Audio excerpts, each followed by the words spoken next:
오늘 나왔던 뉴스 가운데 좀 눈에 띄는 건데요. 자, 지금 교과서 전쟁, 역사 전쟁 시작됐는데 과연 얼마나 편향된 것인지, 만약 그런 게 있다면 어떻게 바로잡을 것인지, 과연 국정화가 유일한 해법인지에 대한 논의가 정치권에서 계속 진행되고 있습니다. 그런데 눈에 띄는 게 노무현 정부 때도 이런 일이 있었다는 건데 어떤 일인지 좀 설명을 해 주시죠. 네, 2007년 4월에 노무현 정부 당시 열린 대통령자문 교육혁신위원회 네. 42차 본회의 자료에서 확인된 내용인데요. 네. 당시에도 이제 지금은 야당 쪽에서 국정교과서가 안 되고 거민정 교과서를 유지해야 된다 이렇게 주장하고 있지 않습니까? 네. 당시에는 반대 일이 있었다고 합니다. 자, 그럼 2007년이면 노무현 정부 5년 차 때인데요. 임기 말년 때죠. 네. 초등학교 10개 교과 과목 중에 네. 4개 교과, 국어와 도덕과 사회의 교과서는 국정제를 유지해야 한다. 네. 이렇게가 되어 있습니다. 국정교과서 쓰자. 그대로 그 쓰자. 이유는요. 네. 초등학교 사회과의 경우에는 역사가 포함되어 있기 때문에 이념적 편향성 문제가 제기될 수 있기 때문에 국정제를 유지해야 한다.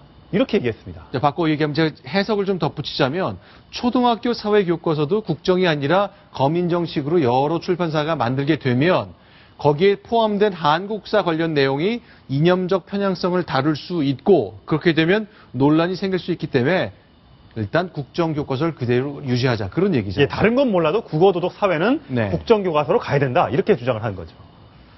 그걸 어떻게 봐야 되나요? 근데 그 당시에는 중학교, 고등학교 역사 교과서는 거민정제였잖아요. 그러니까 초등학생하고 중고등학생을 좀 구분해서 보자는 뜻인가요? 이게 보면 김대중 정부까지는 이제 국정제가 유지가 됐었죠. 네. 그 노무현 정부 들어서 중등학교, 중고등학교는 이제 그 국사 교과서를 거민정 체제로 가고 네. 그러나 초등학교에서만큼은 이 역사가 포함되어 있는 이 사회과를 국정제를 유지해야 된다. 왜? 네. 그 역사라는 것은 다양한 견해가 있을 수 있고 네네. 더 넓게 보면 사회 자체도 그렇습니다만 네. 이런 데 대해서 정제되지 않은 그 어떤 이념화된 그 주장, 주의 주장이 막 들어가 있는 이런 교과서로 거민정 체제로 하게 되면 상당히 교육하는 데서 가치관의 정립에 많은 혼란이 야기될 수 있다. 국가 간에도 네. 이런 염려를 하는 거죠. 그리고 지금 초등학교에서 국정제를 유지한다는 것뿐만이 아니라 네. 그 저해 말 그러니까 2008년 1월에 대선 직후. 대선 직후에 공개된 또 다른 그 교육혁신위의 그 보고서를 보면은 네.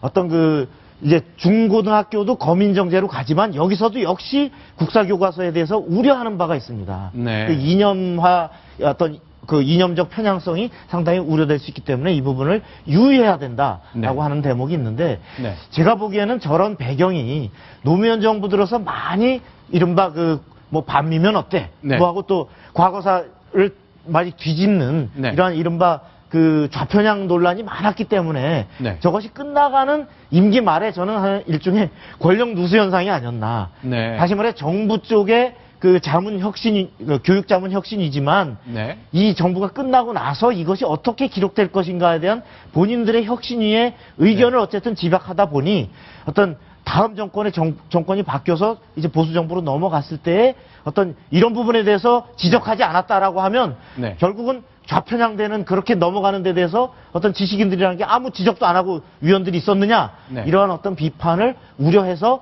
하나의 레코드로 네. 저런 그 견해를 남기지 않았는가 그런 생각이 좀 듭니다. 그러네요. 저희가 앞서 공개한 보고서의 날짜가 2007년 4월이니까 그때쯤이면 이미 대세가 많이 기울었다고 얘기하는 논의가 나왔던 시절이고 네. 또 한 번의 얘기는 네. 대선 이후에 노무현 대통령 퇴임 한 달 전이니까 그렇습니다. 예. 그런 해석을 할 수 있겠군요. 자, 그럼 이제 국정화 논란 관련해서 다양한 얘기가 나옵니다만 정의화 국회의장이 어제 토론을 해서 절차적 과정에 대한 문제 제기를 했습니다. 즉각 음성 들어보시고 얘기 나누겠습니다. 제가 신경외과 의사 출신입니다. 우리가 뇌를 수술을 할 때 그 순서를 제대로 바로 지켜가지 못하면 수술이 엉기게 되고 결과는 좋아질 수가 없습니다. 이번에 역사 교과서 논의하고 진행되는 그 과정에 있어서 문제가 좀 있다고 생각합니다. 바로잡을 수 있는 노력을 해야 된다 이렇게 생각을 합니다.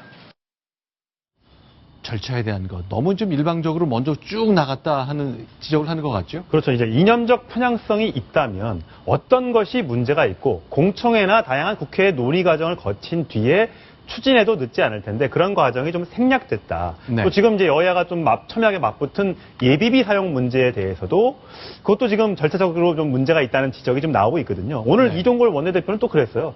이거 예비비 편성이 쿠데타식 군사자금이다. 뭐 이렇게까지 표현을 하면서 네. 예비비 편성이 잘못됐다라고 지금 몰아붙이고 있는 상황에서 네. 국회의장으로서 여야의 논의가 좀 부족했다. 그러니까 이런 부분에서는 다시 한번 논의를 해보자. 이런 얘기를 한 것 같습니다. 알겠습니다. 그러면 이제 저희가 이 시간을 통해 계속 반복적으로 얘기하고 있는데요. 현재 우리 중고등학교 교과서가 적절한 것이냐에 대한 논의 한 가지. 그 문제가 있다면 그것을 바로잡는 과정이 과연 현재의 것이 대안이 최선인 것에 대한 이 두 가지 논의로 많이 좁혀서 얘기를 했는데요. 관련된 얘기를 또 나눠보겠습니다. 심재철 의원이 문제 제기를 또 하나 했네요. 직접 음성 듣고 얘기 계속 이어가 보겠습니다. 유신체제 등 같은 독재를 설명하면서도 박정희에 대해서는 종신 집권을 위해 민주주의를 기만한 독재다라고 얘기를 하고 김일성에 대해서는 그냥 독재다라고 얘기를 하고 있으면서 같은 독재에 대한 서술 양식이 다릅니다. 그러니까 객관적 사실이죠. 유신 시절에 독재가 한국에서도 있었고 그 시절에 이제 종신 주석제가 생긴 북한에서도 독재가 이어지고 있었는데 세습 독재가 이어지고 있었는데 어떻게 보시는지 교과서 미래에는요 비교를 이렇게 해놨네요. 네.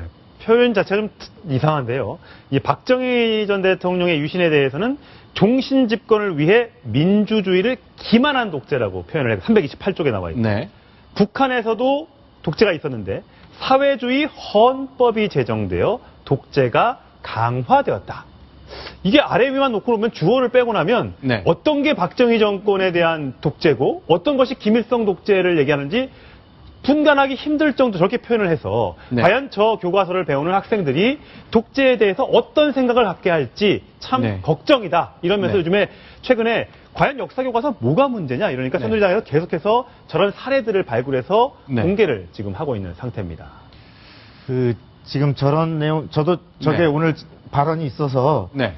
심재철 의원이 지적한 미래엔 교과서를 제가 좀 찾아봤습니다. 네. 네. 제가 갖고 있는 건 2013년판 검정을 거친 건데요. 네. 페이지 수는 약간 심 의원이 갖고 있는 버전과 약간 차이가 있습니다만 내용은 거의 대동소이한데 네. 아까 우리가 저 그래픽에서 봤듯이 네. 그 유신 체제는 박정희의 종신 집권을 위해 민주주의를 기만한 독재. 그리고 북한에서는 사회주의 헌법이 제정되어 북한은 마치 헌법이라는 절차를 밟았는데 네.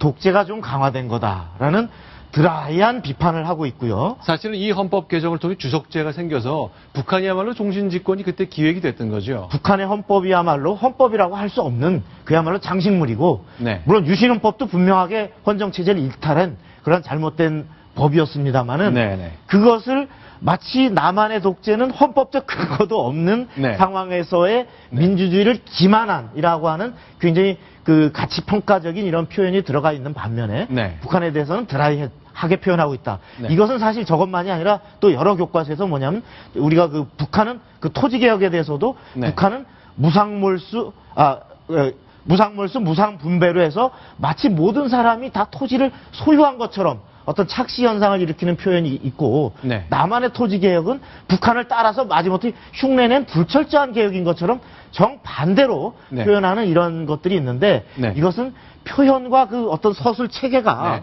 어떻게 돼 있느냐에 따라서 상당히 학생들에게 잘못된 인식을 심어줄 수 있기 때문에 네. 그 부분에 대해서는 앞으로 두고두고 내용에 대한 그 공론화가 이루어져야 될 필요가 있는 것 같습니다. 자, 그런데 이제 그동안 계속 이 자리에서 지적을 했습니다만 일단 야권에서는 일단 현재 교과서에 대한 평가를 전혀 내놓지 않고 어쨌건 김무성, 박근혜 두 지도자의 선대에 대한 얘기를 내놨는데 여론의 비판이 있었습니다만 어쨌건 문재인 대표가 오늘도 비슷한 얘기를 또 반복했습니다. 먼저 확인하겠습니다. 누구보다도 특히 박근혜 대통령, 김무성 대표는 이번 일에 앞장서서는 안 됩니다. 국민들은 친일과 독재의 가족사 때문에 국정교과서에 집착한다고 믿고 있습니다. 권력을 사사로이 쓰는 것은 모두에게 불행한 일입니다. 네. 또 네, 어떻게 문재인 봐야 됩니까? 대표는 박정희 전 대통령의 친일 행적하고 국정화 교과서를 결부를 이어서 그동안 언론에서 좀 비판을 받아왔는데 계속 공세를 이어가고 있네요. 왜 그런 걸로 보시는 건가요? 그러니까 문재인 대표는 사실 독재와 친일하면 바로 어떤 박근혜 대통령의 가장 약점이고 따라서 그런 교과서를 만들려고 한다라고 하면 바로 국정화를 저지하는 가장 아주 강력한 프레임이라고 생각을 하는 것 같습니다. 네. 그리고 실제로 내년 총선과 그리고 후년 대선에서도 이 프레임으로 다시 이런 정권에게 넘겨줄 것이냐, 네. 과거로 돌아갈 것이냐, 이런 것이 가장 본인이 어떤 그 야권 진영을 묶어서 대항하는데 가장 힘을 쓸 수 있는 논리다라고 생각을 하는 것 같습니다. 네. 그런데 실제로 보면 이미 저런 프레임은 2012년 대선 때, 총선 때 바로 박근혜 대통령은 유신의 딸, 독재자의 딸이라고 전면적으로 공격을 했지만 사실은 국민들은 이미 그것을 뛰어넘은 평가를 한 네. 그런 프레임이었기 때문에 과연 저것이 얼마나 효과가 있을지 저는 좀 회의적이고 그보다는 현재의 교과서에 어떤 문제가 있는지 네. 그리고 그 문제는 이러이러한 방식으로 극복돼야